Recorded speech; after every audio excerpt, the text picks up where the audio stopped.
Na juni, na pone, mais condição na sei. Só que Sint Maarten na bisa amin. Então, agora que condição é, é uma condição para liquiditeitssteun, ora não está liquiditeitssteun, mas me mês por pagar, pero Aruba abai den diálogo, para não sempre escolher a banda de sair fora qualquer impasse com Holanda, den diálogo, na mesa, não den confrontação, não den drama, não den hasicoi muchachada, não na mesa com seriedade.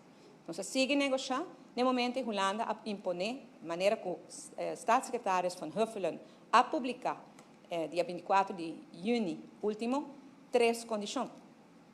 A primeira condição está que a lei de LNT, Mr. Wardo, implementar. 2, está como Mr. Tine, dentro do pressuposto. 3, o recorte de político, esta parlamentário, e ministro, de 25%, portanto, 25% parlamentário e ministro está recortando no salário, que essa queda em instante. E 3 condições é.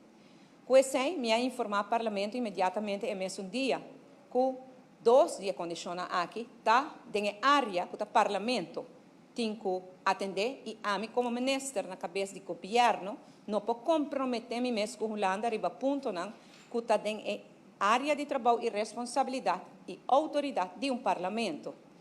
Mi agradeci ao Parlamento para receber-me de viagem su Luna, caminho com minha duna mais informação riba 3 condições aqui. E condição para o que trata, que está nos pressupostos, nos tursa que está dentro, o Parlamento mesa aprove, qual nós estamos contentes de ser. E LNT, no momento, a lei de waiver cruz norm, LNT, landsverordening normen en top inkomens, está no Parlamento acaba, e o recorte de salário, me informa o Parlamento como ministro, não. Abai de acordo para seguir que recorte de 25%, pero o Parlamento tem a última palavra riba salário de parlamentário. Nós temos uma carta back do Parlamento, na qual mostra que o Parlamento a indicar que lo trata e LNT com prioridade e para o que está o recorte de salário de parlamentário, tem uma maioria que a indicar que para certa condição lo provai de acordo.